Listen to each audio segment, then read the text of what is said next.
Hello, everyone. Welcome to the very first week of the Bible study of the series we're doing. We're starting this week off by talking about Ruth. This is recorded after our first session. I apologize. Please forgive me for that. I forgot to press the record button on the Zoom meeting for the first meeting we had on Thursday. So that was a couple of weeks ago. We had a very good discussion.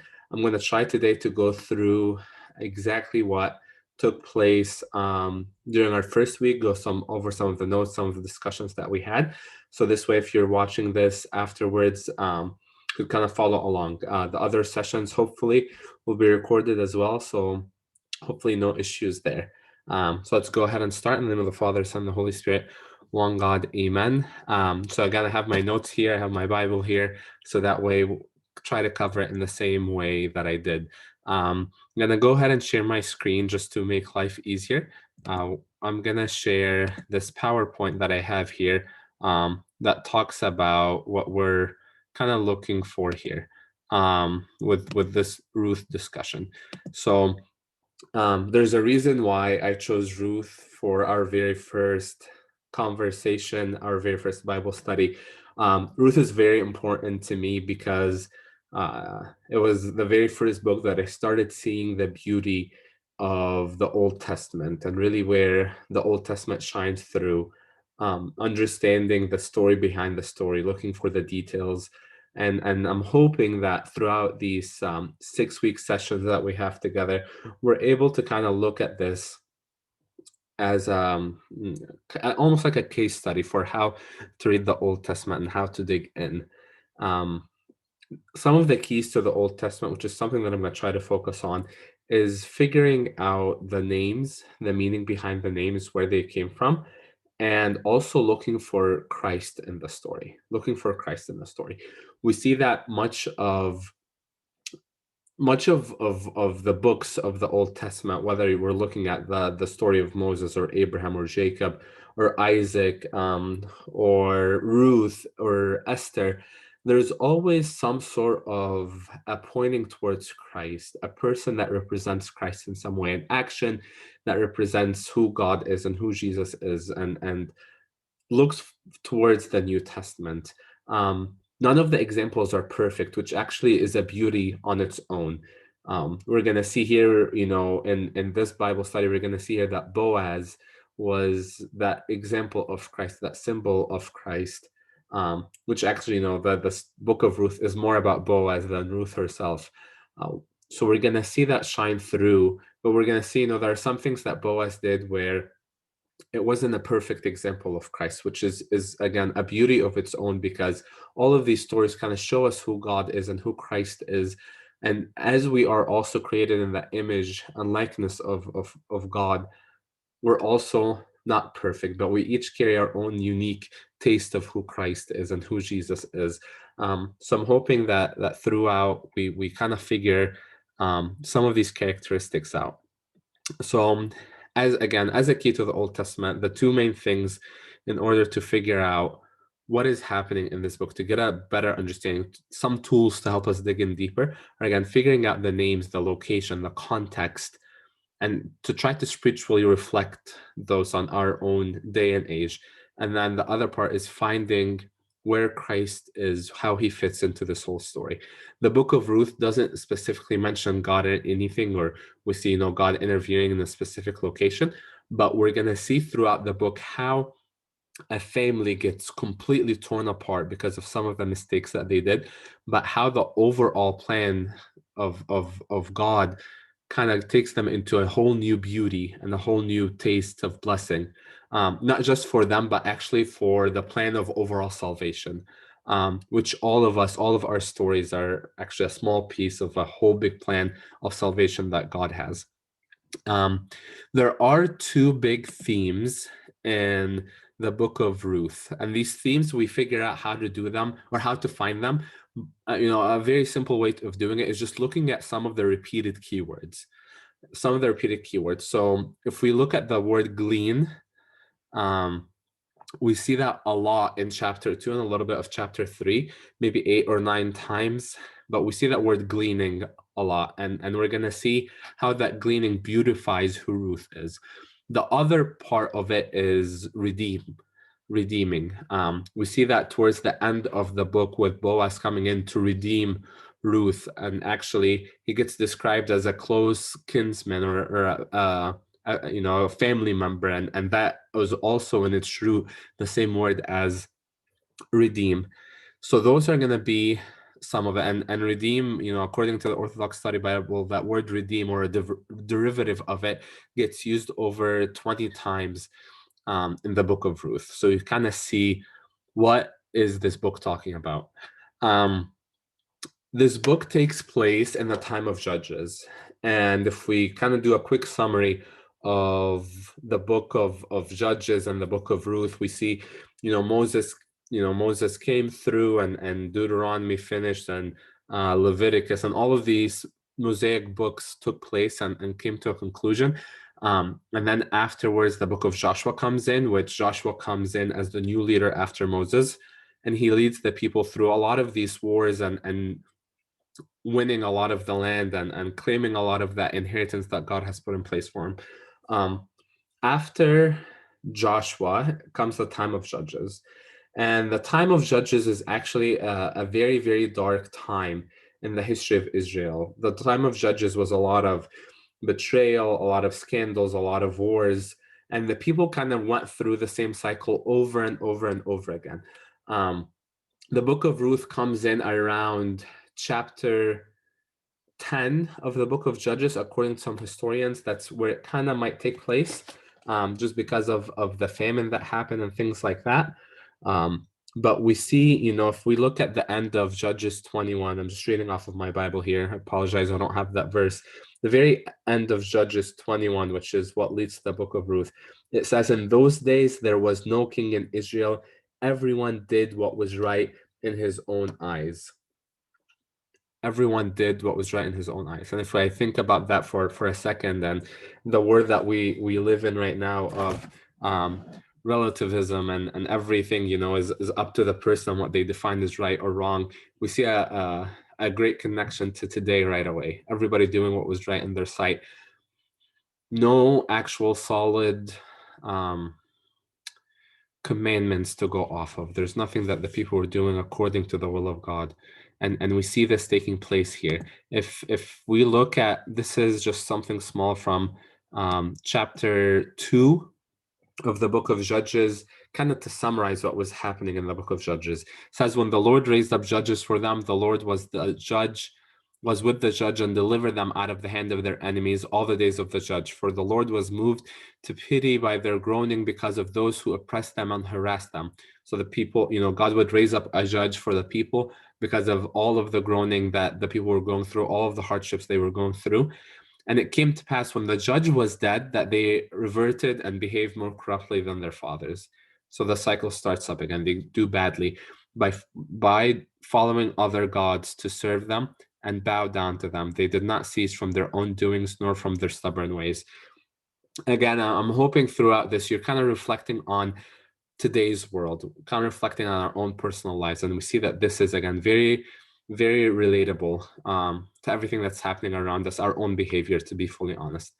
"Then the anger of the Lord was hot against Israel, and he said, because this nation has transgressed my covenant, which I commanded their father, and has not heeded my voice," he goes back to putting them under a lot of the destruction, a lot of the enslaving of other nations. And then people groan back to God and cry back to God, and then God raises another judge to deliver them. And that cycle kept repeating over and over and over again through the book of Judges.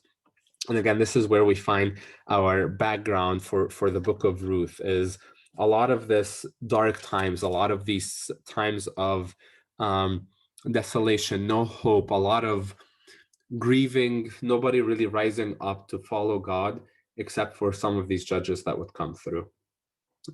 So this is where we find some of the background for the book of Judges. The judges ruled for about 250 years. And again, they would do wicked things, an enemy would come to overtake them, a judge would rise up to save, and then they go back to being wicked again. And Ruth comes in this time of darkness. And just to show also that in a lot of these times of darkness, there is always a light that shines through. There's always, God always provides a way out for his people. There's always a silver lining that God is trying to have us push through. And when that takes place, it steps up our own faith to a different level because now we have that spiritual experience with God. So this is where we find ourselves. I want to cover a couple of other small things before digging in. Today we're only actually going to be covering the first 5 verses. So if you're watching this before Thursday, the first Thursday of October, before week 2 starts, you're not far behind. We just covered only 5 verses of chapter 1, because I'm really trying to hit on this background. So what I want to cover next is going through some of these names, some of these characters, some of these names, because it becomes the key to understanding this. If we really get a grasp of what these names mean, how they fit in, then we automatically understand what's happening with this book, and we could take such incredible spiritual lessons from it. But we first have to focus on understanding these names, understanding these characters. And as always, the Old Testament always has the person's name describe who they are, their identity, describes who their identity is. So we're gonna see that it starts off the book with Elimelech, which is kind of the husband of Naomi. The big family household name is Elimelech, and Elimelech means my God is king, or my father is king. And this shows you right away that this is supposed to be a man of great faith, a man that is a man that knows who his God is, and his God is king. Although in Israel at the time there was no king. Remember, this is the time of Judges. There was no king and for the Israelites. So Elimelech here is confessing through his name that my God is king. My God is the one that leads me. Although some of his actions, to me at least, were not showing of that name. Elimelech is married to a woman by the name of Naomi. Naomi translates to grace. In Arabic, it's the Nama. So grace. So we have these 2 power couples of parents, Elimelech and Naomi. My God is king and grace. But unfortunately, or for whatever reason, they have 2 boys, and the 2 boys are named Mahlon and Chilion. Mahlon translates to sick, and Chilion translates to weak. So for some reason, these great, incredible, powerful names of grace and my God is king give birth to sick and weak. We're going to see why that's the case, but keep in mind, again, a lot of this describes the characters, how the events kind of unfold themselves. So we I want to kind of maybe read the first 5 verses, and then we could kind of dig through how to go, how to kind of understand a little bit of what's happening. So it says, now it came to pass, this is Book of Ruth, chapter 1, and again, only the first 5 verses. Now it came to pass in the days when the judges ruled that there was a famine in the land, and a certain man of Bethlehem, Judah, went to dwell in the country of Moab, he and his wife and his 2 sons. The name of the man was Elimelech, the name of his wife was Naomi, and the names of his 2 sons were Mahlon and Chilion, Ephrathites of Bethlehem, Judah. And they went to the country of Moab and remained there. Then Elimelech, Naomi's husband, died, and she was left with her 2 sons. Now they took wives of the women of Moab. The name of the one was Orpah, and the name of the other Ruth. And they dwelled there about 10 years. Then both Mahlon and Chilion also died. So the woman survived her 2 sons and her husband.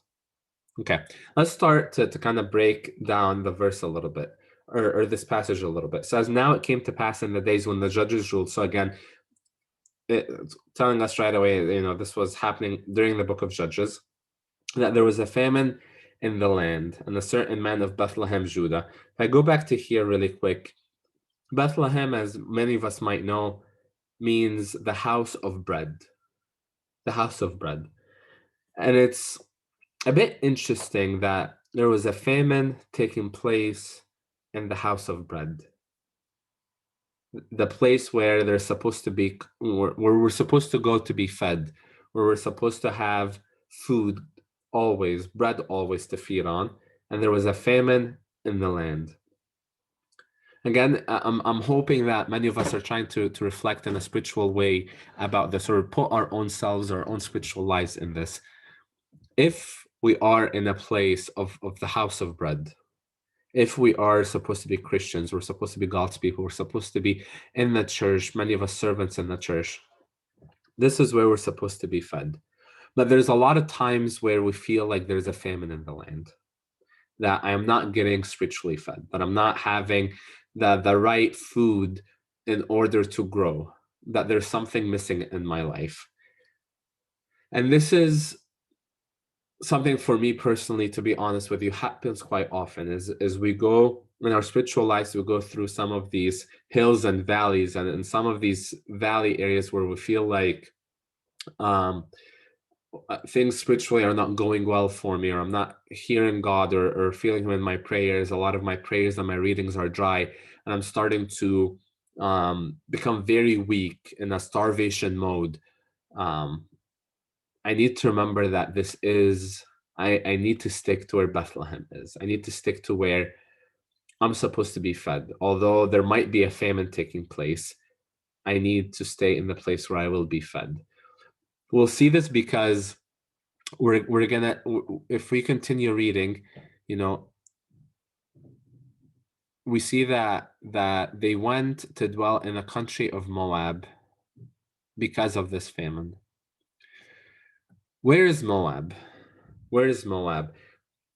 Location-wise, Moab was across the Jordan from Bethlehem. But if we go back to the time of Abraham, in the time of Abraham, where also there was a famine in the land, and he did not ask God whether, what to do or where to go. But on his own, he went to Egypt in order to go and find food for himself and his family and his household. And actually, in Egypt, he almost lost his life, and he almost lost Sarah, his wife, to Pharaoh of Egypt. Again, because he did not ask God. He did not ask him whether I should go there or not. I understand that there might be a time of great famine. There is no food.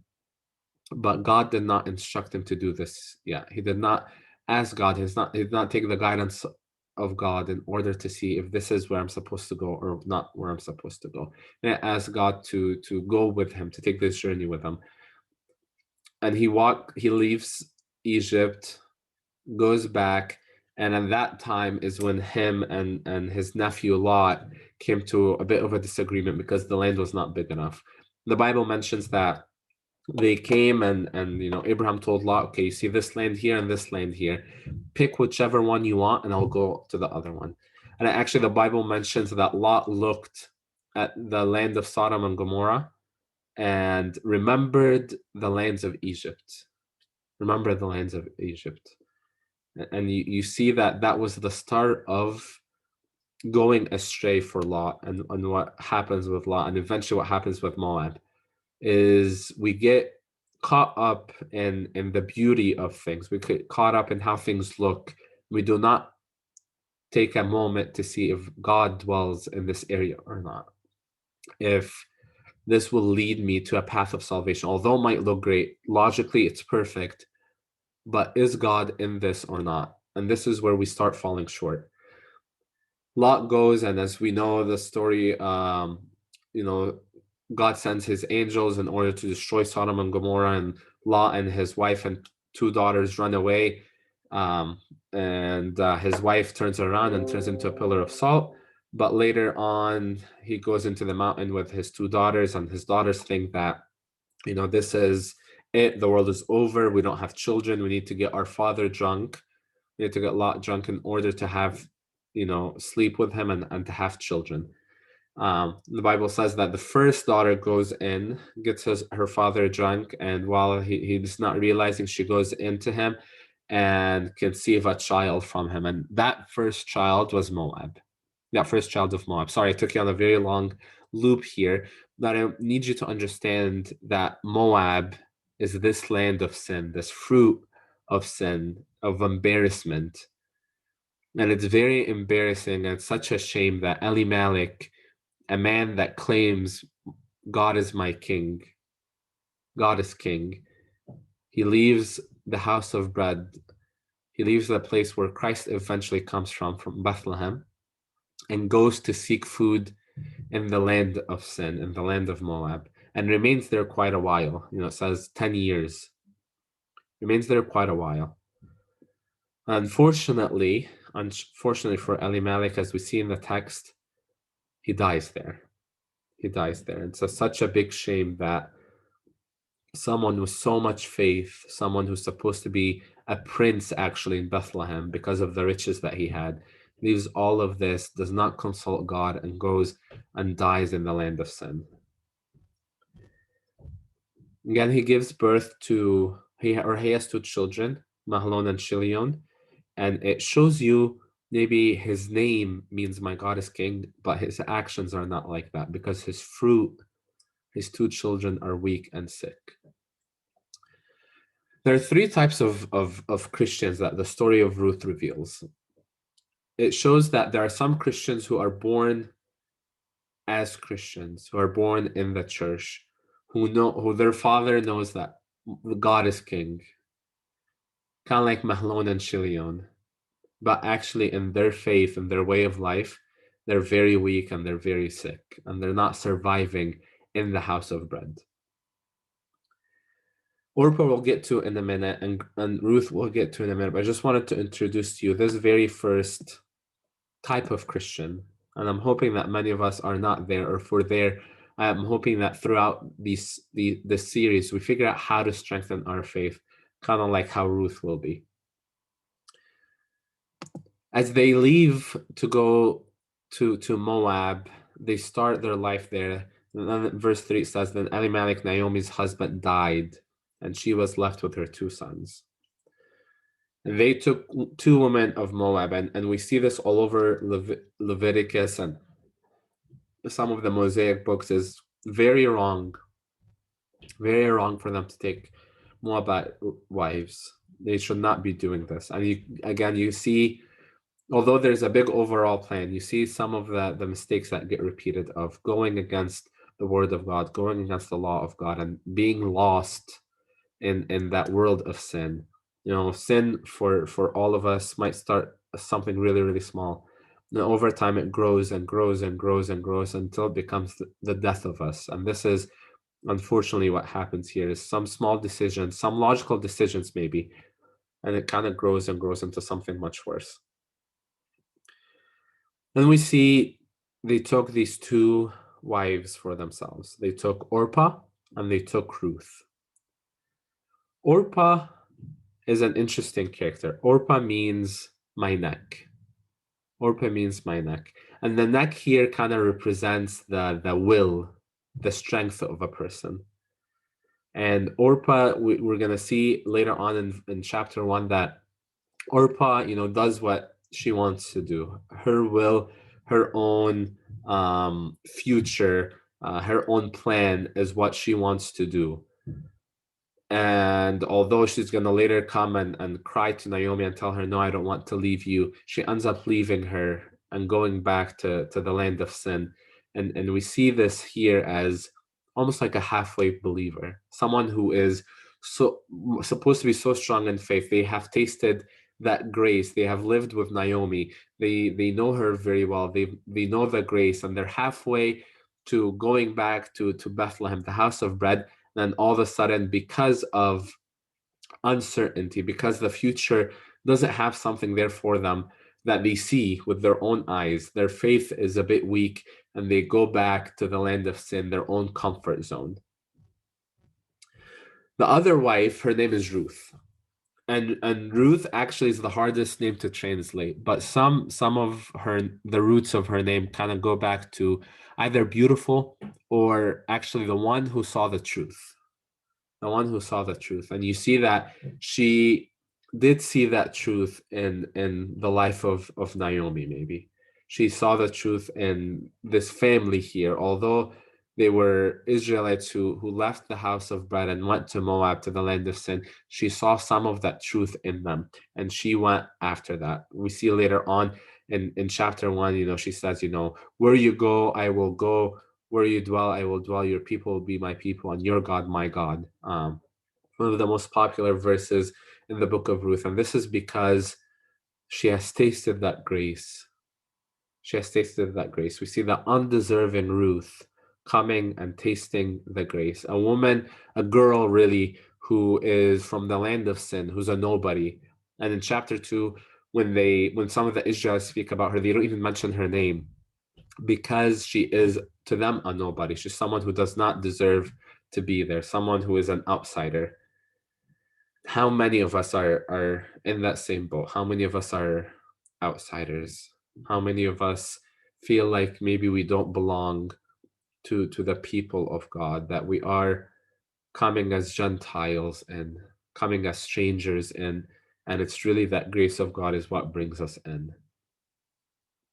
We see this here in Ruth, that she is filled with that grace. She has tasted that grace so much, and she wants nothing more but to stick to it. And that grace will eventually lead her to be one of the best women in the Bible. We're going to see that here in a minute. So I just want to go back to my notes for a second. If we look, at the very first hard decision here, which was Elimelech leaving the house of bread and going to Moab, God is able to feed in the middle of the hunger. God is able to feed. It doesn't mention, or even the book of Judges, when you go back, doesn't mention that many people or anyone really died during that famine. God could feed in the middle of the hunger. And we just have to stick to where God is leading us to be. Maybe it doesn't make sense. Maybe logically it makes sense for me to do something else or to go somewhere else. But there is a truth to what the Word of God says. There is a truth provided here of, this is where I get fed. This is where I get my daily bread. And if I don't stick to it, the real famine will start. The real illness and weakness will start.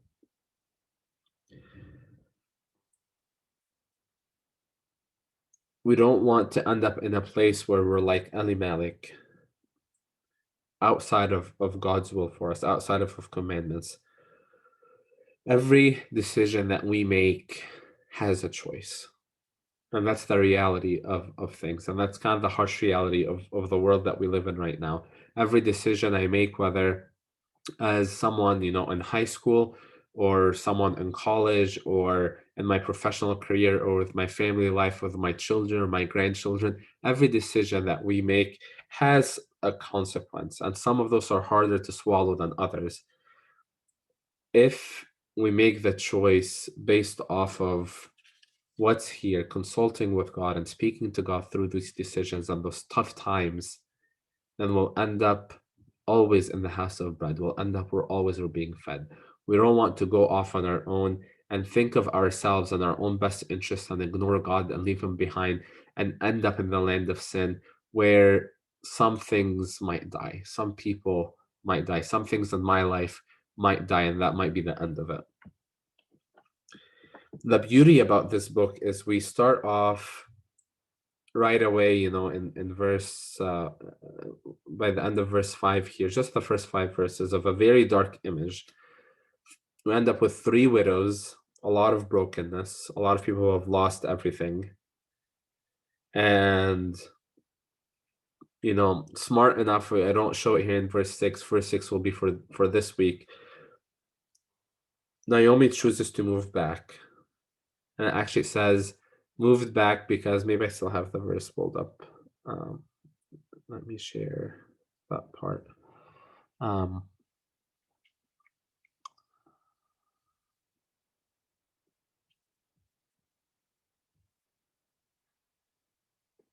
Yeah, if we look at verse 6, it says, then she arose with her daughters-in-law that she might return from the country of Moab. For she heard in the country of Moab that the Lord has had visited his people by giving them bread. You see the beauty here is that she heard that God is feeding his people, that there is hope. And like that's what I was saying earlier, is God never abandons us. God never leaves someone that is sticking to him in the house of bread hungry. God has visited his people by giving them bread, by feeding them. And she decides to go back and return. Many of us, I think, more recently I've been seeing people who feel like they're kind of at the end of the ropes, feel because of one decision or another that they feel completely lost, that there's nothing there for them, that they've done every bad thing that there is to do. And actually, that's a big lie of the devil. Although Naomi has lost her husband, her two children, and if we think about it for a second from a culture perspective, she has nothing. She could do nothing. She cannot work. She's elderly. Um, the amount of shame that she's in to go back to her country and her people after being in the land of sin, after literally going against God's word. She goes and decides, no, I do not care about this. I don't care how things look. I don't care what people will say of me. I don't care about any of this. I'm going to go back to the house of bread. I'm going to go back to God where he feeds me. And although she goes back very bitter, if we look at the end of chapter 1, she says, call me Mara, call me bitter, because I have went out full and came back empty. If we look at this, do not call me Naomi, call me Mara, for the Almighty has dealt very bitterly with me. I went out full, and the Lord has brought me home again empty. But if we think about it, she actually went out during a famine, Naomi. You went out during a famine. How can you say you went out full? You're supposed to have gone out empty, gone out hungry. I think what she meant here is I went out full with my family. I went out full with the work of God, with the will of God, with the grace of God in my life. But I came back home empty. But at least she came back home. At least she came back home. In these moments of trial that take place in every day of our lives, and the numerous time we fall, we need to rise back up and return back, even if we think that we're lost. Even if we think we're lost. A very good exercise for this is reading in the book of Micah chapter 7, and we see the beauty there of God saying, say when you fall, you rise up again, and you tell the devil, although I fall, I shall rise again. And later on, it says that the Lord will take all of the sins, all of the transgression, and throw them in the middle of the sea. They'll be wiped out. And this is what Naomi does, is she goes back and rises back up, to rise and to return back to God, even if feeling bitter, even if feeling like you have lost everything.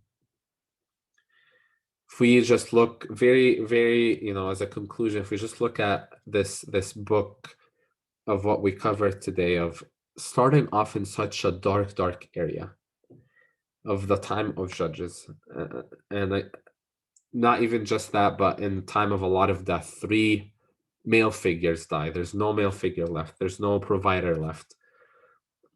But God always puts a light. This is, again, the beginning of the story, not the end of it. God provides a light in the midst of this darkness.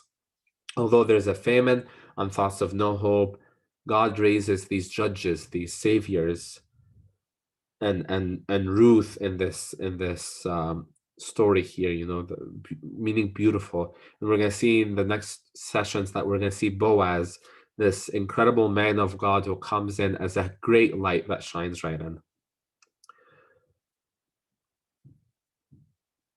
We need to stay very, very close to God in the times of darkness. Although we might not see any hope, this time of darkness is a time for hope to come right through, and time for Christ to shine right through. This is the grace of God. This is the grace of God. We're going to see that by the end of all of this, Naomi, who is saying, I am bitter, call me Mara, is going to have the most blessed prayer by chapter 4. We're going to see Ruth, who might be feeling very lonely and very confused, and I just married a guy, a stranger, and now he's dead, and everybody's dead. might be feeling so lonely, might be feeling so frustrated, we're going to actually see that she has the best love story ever by the end of this book.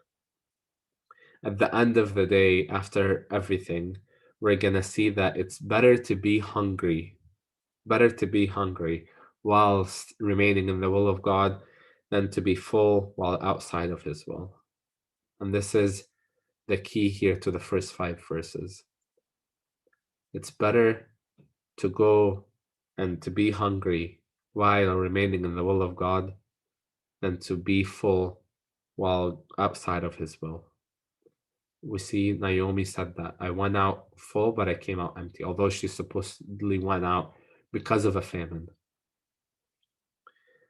I want us to kind of focus on this week, on kind of try to take this idea of, am I remaining in the will of God, or am I doing things just because my instincts are telling me this, and my plans are telling me this, and my logic is telling me this? Am I consulting the will of God?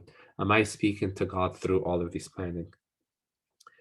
Take a time to kind of almost, chew on this great meal and think about it and go back and reread these parts and meditate more.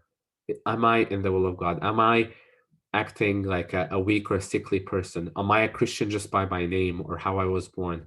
Or am I really trying to consult God in every part of my life? Am I leaving the house of bread and going somewhere else or not?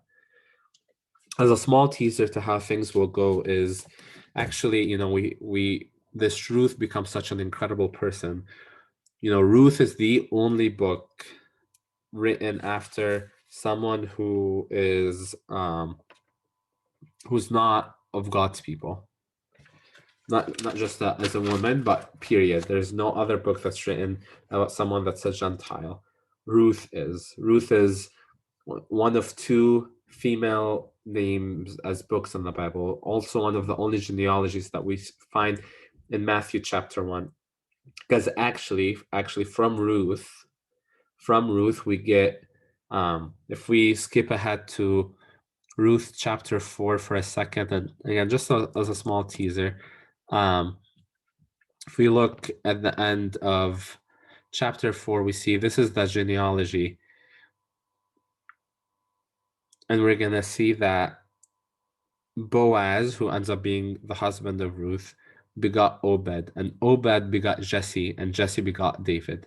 So Ruth, this Moabite woman, this nothing of a person, this undeserving woman, because of her faith, because of her incredible faith, she ends up being the great-grandmother of David.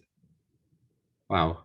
The great-grandmother of David, who came and the one name repeated all over the Bible more than any other name is David. And she became the great-grandmother of David. If we look at Matthew chapter 1, to look at the genealogy of Christ, look at this. Salmon begot Boaz by Rahab. If you remember Rahab from the wall of Jericho, right? Rahab begot Boaz, and Boaz begot Obed by Ruth. Obed begot Jesse, and Jesse begot David. So actually, Boaz here, the symbol of Christ, his mom was Rahab, who was also an outsider, who was also not of God's people, and he married Ruth, who was also an outsider, not of God's people. We start seeing again that this book might be more about Boaz than Ruth, just because of how much Christ-like Boaz is, and how much he integrates the people, these unbelievers to the belief, these converts into Judaism at the time, these people who are outside of grace to come into that grace. We see, we have the 2 female women mentioned in here, Rahab and Ruth, and both of those were connected to Boaz, one as his mother, one as his wife. And we see Ruth was mentioned in the genealogy of Christ himself, this undeserving woman of a Moabite, someone from the land of sin. But she comes in as someone who is gonna shine right through. Remember, in the time of darkness, there's always that light. For Ruth, it's going to start off so dark, but by the end of it, she becomes the great grandmother of David. And not just that, like not just his story changed, but the entire world story, the entire story of salvation, she becomes a part of it. Her small life becomes a part of the line that Christ eventually comes from. This is the beauty that comes in the time of struggle when we stick to God, when we stick into the house of bread, not wasting our lives, not wasting our time, just doing what's right or what's right for the season that I live in. With Christ, we're always in season. With Christ, we're always in need to stick to the house of bread. Remember, it's much better to be hungry while in the land of bread, in the house of bread, in the will of God, than to be full while you're outside of it in the land of sin. Thank you so much for this week. I'm sorry if I delayed a little bit in this. I hope you have a great rest of your week, and I'll see you on Thursday.